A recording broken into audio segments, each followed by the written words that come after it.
And we're back. Okay, today's chapter 37. Yesterday was tough, chapter 36, okay? The last thing we have was Nell has the picture of Aunt Kitty and her Matthew from their wedding day, okay? And she's taking it with her, and she's saying she's not going to let it go until she reaches Aunt Kitty. Remember right now that they're in Philadelphia. Aunt Kitty is working on the case the stuff that they're working on for Detective Pinkerton, and she took a break, I guess. She was supposed to stay at the train station, remember, but then she went out and found Gemma's dad and had the conversation with him and learned the truth about how Matthew died and how her dad was actually helping Black people escape from the slave hunters. Chapter 37, in which Aunt Kitty proves exasperating. And I prove my case. All right, here we go. It's a little bit longer one today. I might have to break this into 2 videos. Aunt Kitty, I hollered when I saw her across the wide waiting area of the Philadelphia train depot. Aunt Kitty, you won't believe what I've got to show you. I can already tell. She's screaming, Aunt Kitty. Night had fallen, and even by the yellow glow of the gas lights, I could see her irritation flare up. She turned from her conversation with a pale, nervous-looking man and shot me a look that stopped me in my tracks. Excuse me, young lady. My name is Mrs. Barley. I think that you must be confused, she said coolly. And turning her back on me, she and the pasty man walked off towards the ticket counter. I fought the urge to remove one of my boots and throw it at the back of her head. She was infuriating in her stubborn dedication to her work. And frankly, sometimes her job seemed silly, like a costume party with a bunch of ridiculous grown-ups.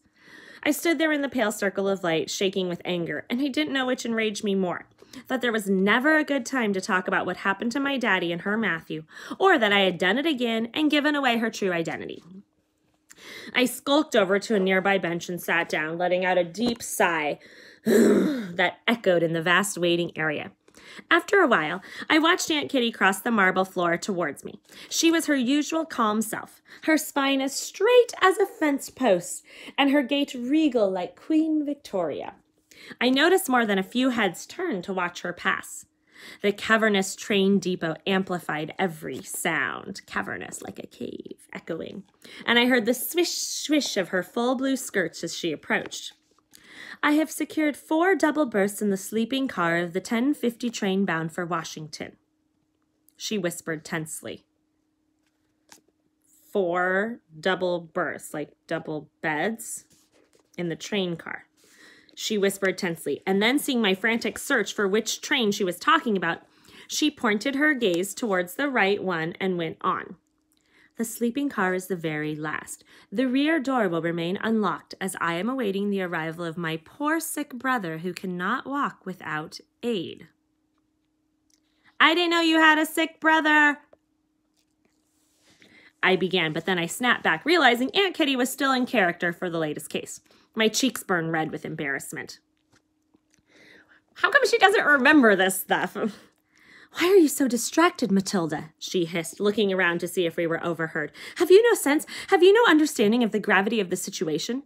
I jumped to my feet and discovered that I'd grown these past many months. I was almost her same height. Despite the slight difference, I still looked her straight in the eye. Of course I don't know the gravity of the situation, I said testily, because you don't trust me enough to tell me what's going on. Aunt Kitty glanced over my shoulder, and I suddenly became aware of how far my voice must have traveled despite my speaking through a clenched jaw. All around us, like crows perched on telegraph lines, sat eager observers, their eyebrows raised and their heads cocked to the sides as if to hear us better. Sit back down immediately and wait 5 minutes, Aunt Kitty directed, her voice deadly. Then proceed to the sleeping car and enter it through the rear door. We can talk privately there without bringing this entire case to rubble on our heads here in the open. I've been waiting so long to redeem my daddy. What was another 5 minutes? But I only lasted about 3.5. That's because a greasy-looking man plunkered himself on the bench beside me, revealing a row of brown teeth when he smiled. "How do?" he said with a tip of his dirty hat. "Would you like company?" Quick as lightning, I headed for the heavy front doors as if I were returning to the Philadelphia streets.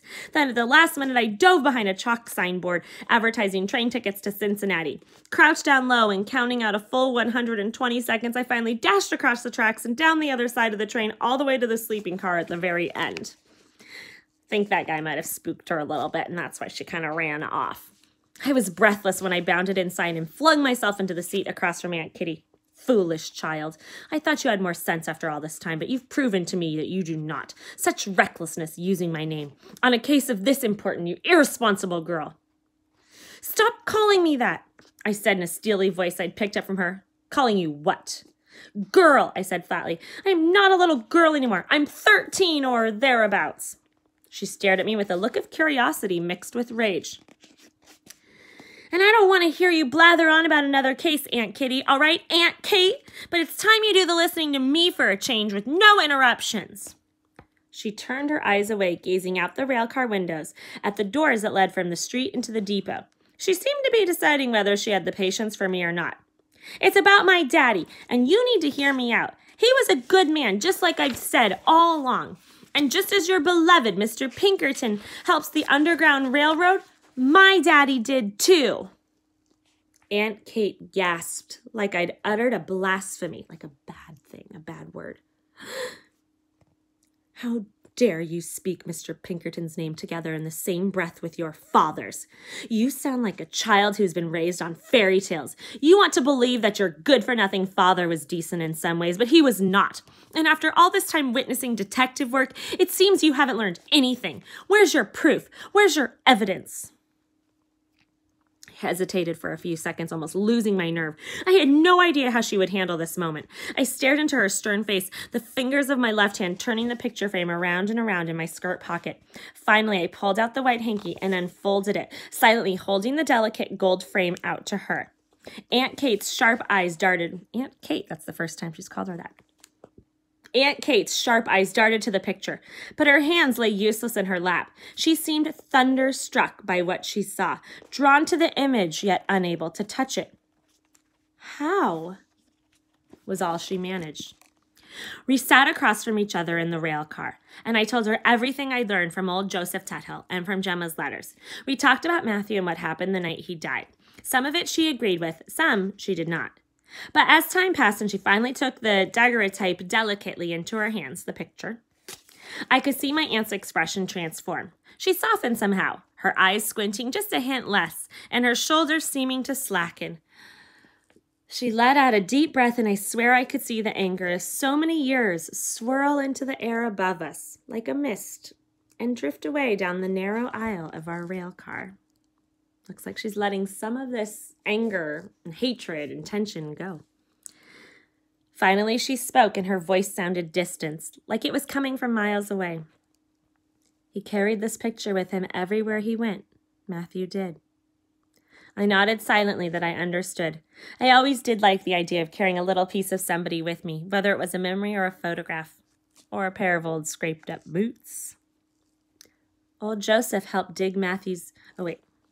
Old Joseph helped dig Matthew's grave, I whispered.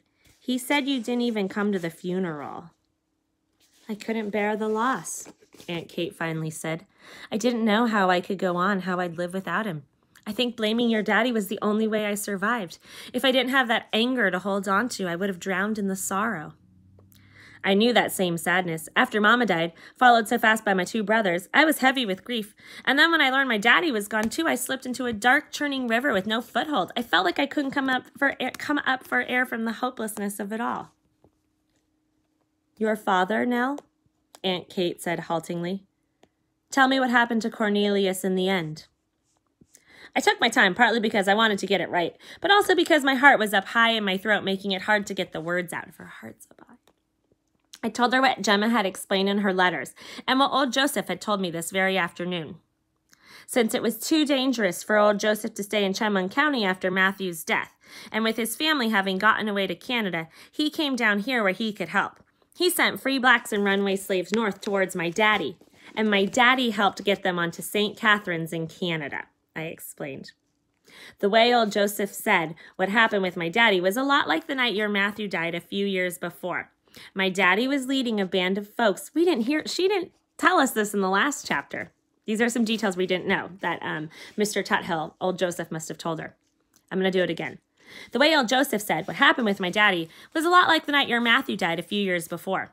My daddy was leading a band of folks through the woods towards the Chemung River, just like he did for Gemma and her family, when he heard someone following him in the woods. But this time, it wasn't your Matthew and his bloodhound trailing behind him. This time, it really was a slave hunter. 4 of them, old Joseph said. They shot him dead and threw his body in the water. Aunt Kate's face was stony and her lips tight, but there was something tender in her eyes, and I knew she was sorry for the bad things that she said about my daddy all the time. But I didn't need to hear her apologize. I pulled out my cigar box from the bottom of my bag and unfolded a worn paper, my vocabulary list. Lots of the words were marked off by now. She'd been torturing me with them for so long. My eyes raced down the page to the last bunch, and I picked out the one I was looking for. It read, Redemption. I think I know what this means, Aunt Kate, I said, softly, taking a quick glance into her eyes. They were just a little watery, but it could have been the cold night. I am impressed now. You make a good detective. And just like that, my eyes were wet too. Only, before I knew what was happening, the tears were pouring down my cheeks and I was bawling like a bald-headed baby. Simile. Aunt Kate scooted across to sit next to me, whispering shush over and over again. I quickly quieted down. It was not a good idea to go blowing our cover all over again. You really think I'm a detective? I sniffled, trying to control another sob as it fought to get out of my chest. Just like you? I do, she said, and she tenderly patted my hand. I felt her warm breath on my cheek and smelled that familiar scent of licorice. Though you seem to be baffled by the clues to our current case, Nell, and that surprises me. Perhaps you were too distracted tracking down your daddy's story to pay close enough attention to this one. I sat up straight and faced her square. I do know what this one's about, Aunt Kate. I have to admit I peeked over your shoulder at your messages.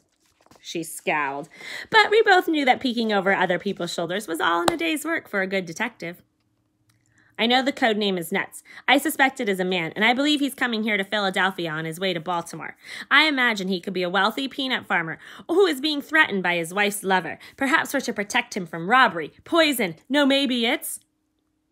But there was no more time for pleasant conversation as Aunt Kate sprang to her feet, nearly sending me tumbling to the floor of the rain car and craning my neck to see what she spied out the window. I heard her utter only one word. Assassination.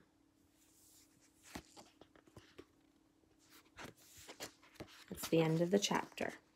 That's a pretty big word there, assassination. Assassination, we have talked about it before in class. We talked about it with Martin Luther King Jr., if you recall.